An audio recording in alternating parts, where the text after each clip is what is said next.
You may be watching this and we may not have the same faith system. We may not believe in the same God. But one thing that is consistent across the board is the importance of family. Family matters. And if we can rebuild and strengthen the institution of family, we will see a change in our society.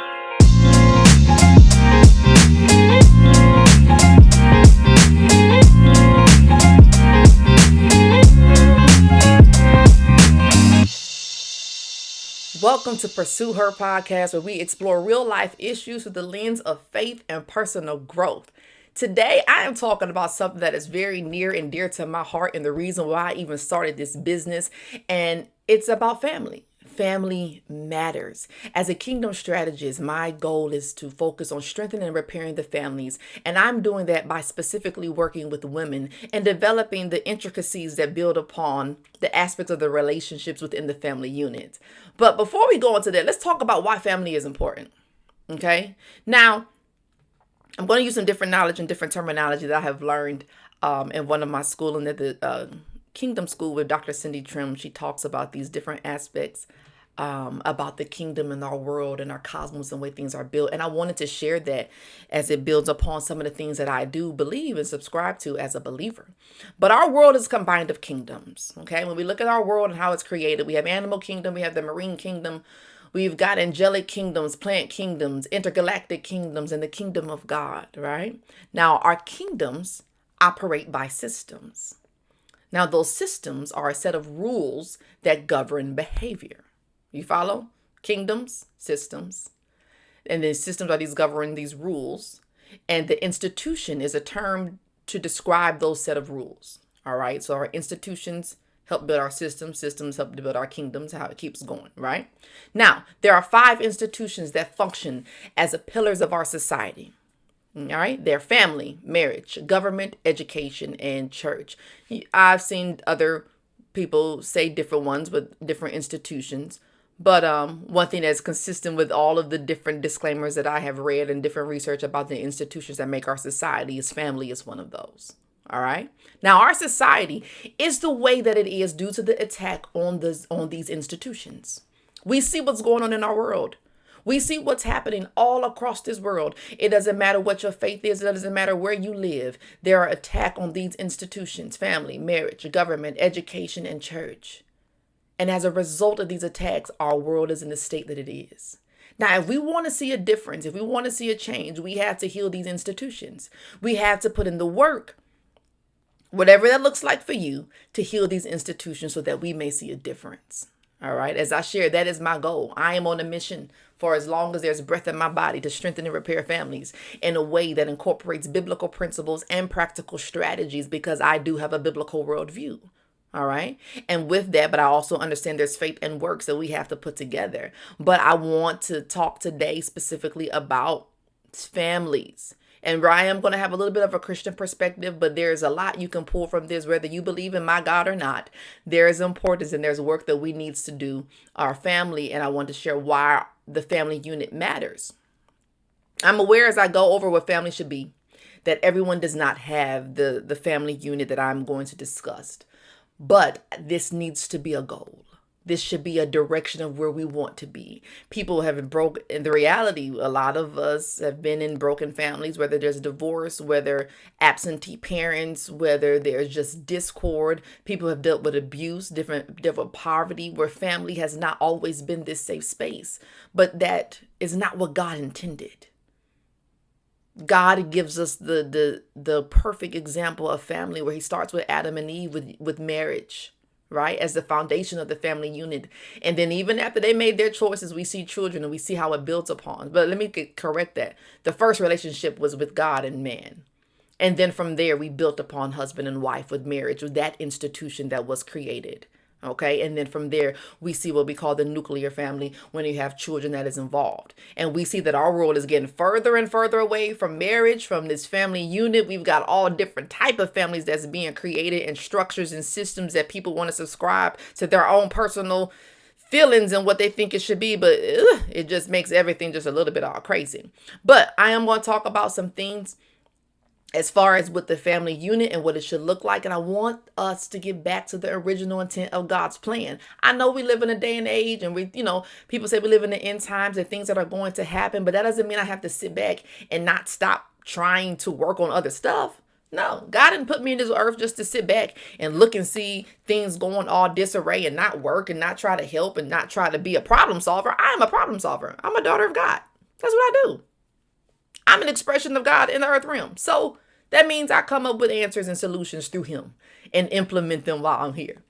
All right, so let's talk about the importance of family as we uncover why family is an essential cornerstone in our society. For one, family can be the foundation of faith. In our fast-paced world, family can serve as the bedrock of our faith journey, okay? Where we have shared moments of prayer, share moments of worship. Families provide this sanctuary where spiritual values are nurtured and passed down through generations. All right. Now, when this family structure is broken up, we see how it impacts those people and those around them. It can be devastating, but at home, I'll say at home, family is where this foundation should be built.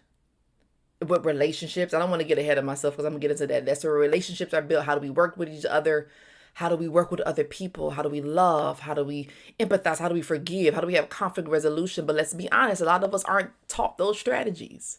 So there's a lot of trial and error with family, right? And when you hear the saying blood is thicker than water, and we have people that just get to a point where they're like, I don't care if you blood, I'm not dealing with this, because there also can be some toxic family members that could just be a lot to deal with. But again, I'm reminding us the original intent and what our families can be. And maybe you are in a season where you are creating your own family. And maybe you've come from a broken family and you're not trying to duplicate that cycle or repeat what you've been through. So I want you to use some of these strategies and make them your own in your own household. All right. So family, one, is the foundation of faith. Number two, family, there where it should be unconditional love and support. That family should offer this haven of unconditional love and support, which is mirroring God's unwavering love for his children. As believers, we are to emulate this. Yeah, so what does this mean? Oh, this is about to touch some feelings probably for those people who deal with their children who come home and they live by a different lifestyle you don't agree with, and then you just disown them. No, we don't disown them. We may not agree, and you don't have to agree. You may not support. You may not help enable certain things that they do, but we're family and we love each other unconditionally. That is where it should be, in your family, amongst each other. And maybe you haven't experienced that with your family members, but don't stoop to their level and repeat what they do. Break that generational pattern within your family if that is something that's there, where people are disowned or people aren't loved and people aren't accepted because of their choices. You can love people in your family and not agree with them. You can love people in your family and still be there to support them with the appropriate boundaries and having that honest communication to respect each other and to frankly agree to disagree. Okay? But our family should provide a level of safety net during times of joy, and sorrow, offering comfort, encouragement, and strength. That is where it should be. I'm going to take a moment to pause. I love my family. Not just the family I've created with my husband, because that is dope as well. But my sister, my brother, my mom, my dad, and how we grew up. Yeah, we had challenges. We were, at one point in time, I didn't even know we was poor. We was poor because that's how fun family was. We lived down the street. We grew up 142nd and Kinsman in Cleveland, Ohio. Shout out Cleveland, right? And we used to go. We didn't have any money, and my mom would just take my brother and sister. We would walk down to the McDonald's on the corner of the street and buy each one of us like a hamburger. And we'll share fries and get a cup of water. And we just thought it was the greatest thing. We had no idea. We've had times where there was drug busts right on the corner of our home, where kids were taking part of our porches and doing stuff. We grew up in the hood, but when we came home, it was amazing because of what my mom and my dad created for us. That was family. If I didn't feel safe anywhere else, I felt safe at my home. And that is the same thing I'm going to duplicate for my children. It's unconditional love and support. We're there for one another. We don't enable unproductive behaviors. We hold each other accountable, but we're there for one another. That is what family is supposed to be. Can you imagine what can happen to a person to live in an environment that's like that? Can you imagine how that would begin to trickle in somebody's confidence and how they now share love and that same type of display of love and unconditional love and support to others in the community? Like, do you see the ripple effect of what can happen? Come on, man.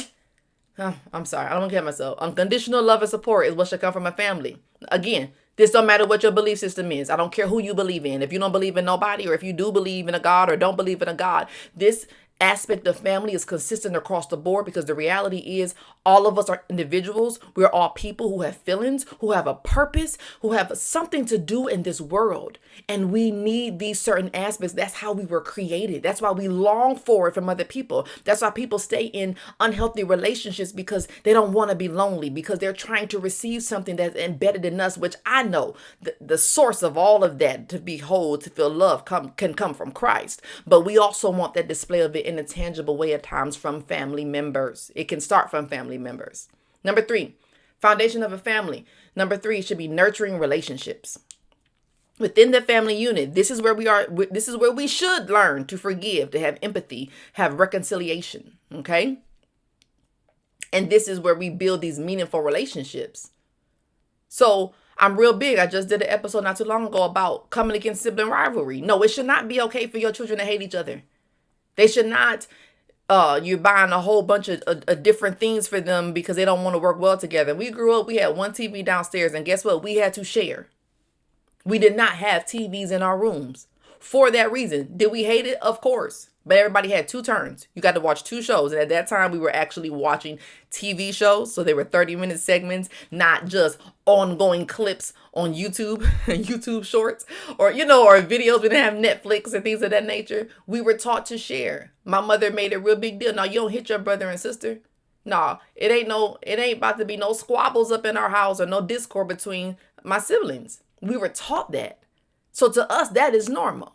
Right? This is where we learn to forgive one another, to be there for one another.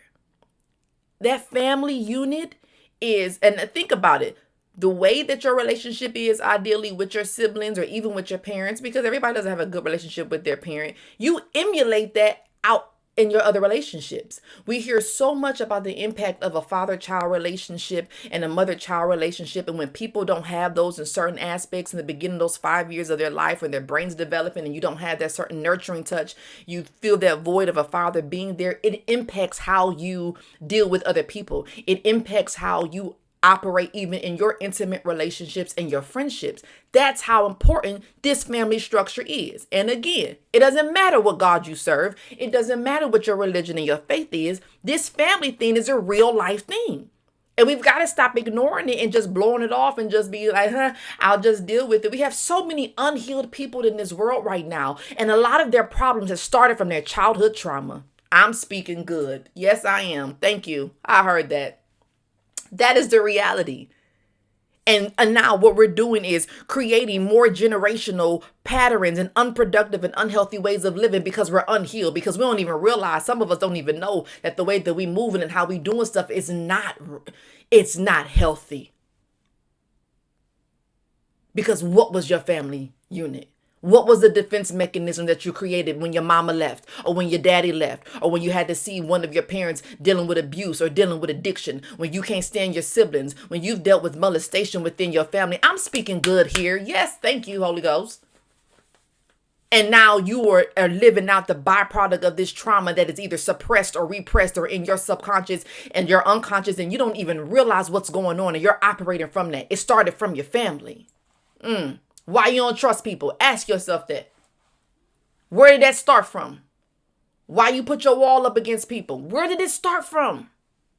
Because we have that family, even that aspect within the home, like siblings and mothers and fathers. But then we have extended family. You got the aunties and the cousins and everybody else and all of them and Pookie and all them, right? It's a part of that family. And these generational patterns have been passed down within the family. And we already know in certain cultures, you ain't even about to talk about what's really happening in your family. Come on, man. We need to be healed from this.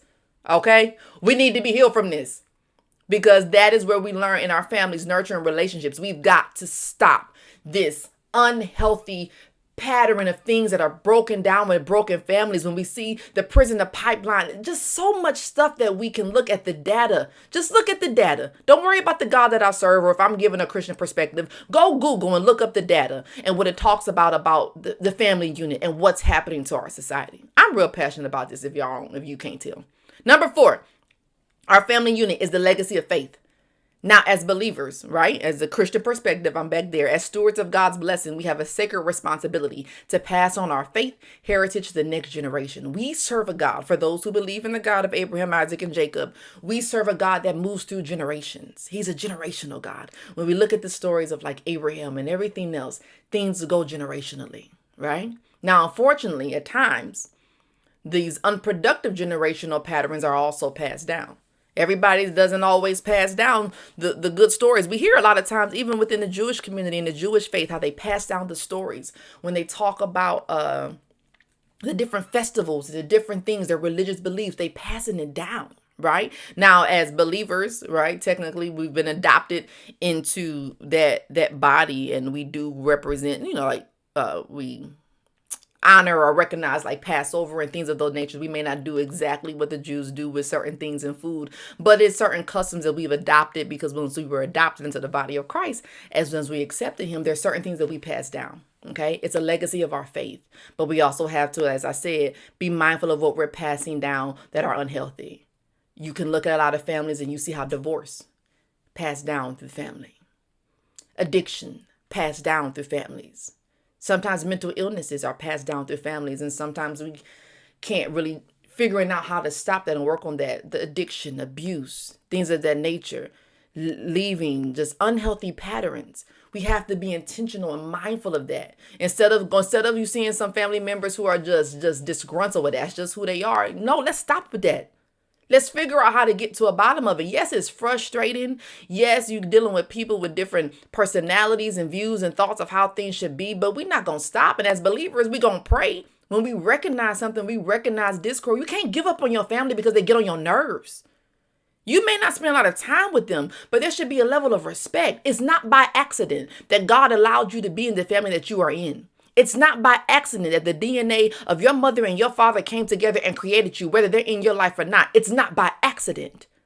He is intentional in every little thing he does. Now, we as humans use our own will and our own feelings, and we create a whole bunch of other stuff, right? That wasn't a part of the plan, but it's not by accident that you are a part of the family that you are a part of. Okay? But I want you to give yourself grace because we don't always get it right. We make mistakes. We do different things, but understanding what are we leaving down? What are we leaving down to our children, and not just financially, not just those inheritance? What thought patterns, what way of living are we leaving to those that are coming behind us or coming after us? Cannot lose sight of the goal and what God has for families. All right. Now, our last one I'm talking about is families. We build kingdom relationships. Ultimately, our families serve as a microcosm of God's kingdom. It's a diverse tapestry of individuals united by a common purpose to glorify God and advance his kingdom on earth. Come on. That's what we're doing here as believers. It's for the kingdom of God. It's a display of who he is. Okay, we cultivate this within our families with unity, diversity, and inclusivity within our families, and that reflects the heart of God. Does your family structure reflect the heart of God? You answer that for yourself, especially if you're a believer. This is really for you. If you're a believer, does your family unit reflect the heart of God? And does it bear witness to his redemptive love? How are you with your siblings? How are you with your parents? How are you with your children? How? This is a self-reflection for you because that's our motto. And whether you believe in the God that I believe in or not, he teaches us to be kind to one another. And that can be used with anybody. He teaches us to love one another. He teaches us to be patient, to be forgiving. He teaches us to give grace. He teaches us to give unconditional love. You may not love my Jesus. I understand that. But I do understand some of the principles that are in the Bible. They are very applicable And they will make this world a better place in some aspects in how we interpret it, okay? But being kind to one another, loving one another, those are the things I'm speaking about specifically when I made that statement. Being kind to one another, it benefits everyone. Unconditional love, building these kingdom relationships, okay? We have to extend the love of Christ beyond the walls of our homes. So once we emulate and once we learn it here, as individuals, we become solid, we become confident in who we are. Then we impact our families, and then that impacts everything else around us. Y'all, I don't want to be on this long, but family matters.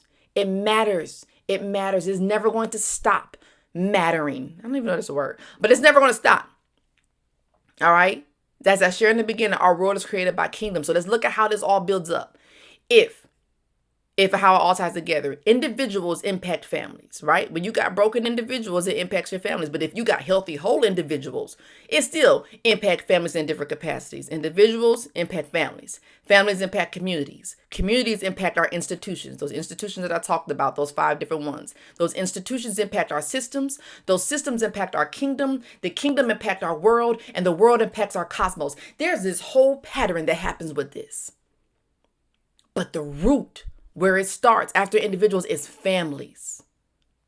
It is important that we put in the work to strengthen and repair our families as long as we are here.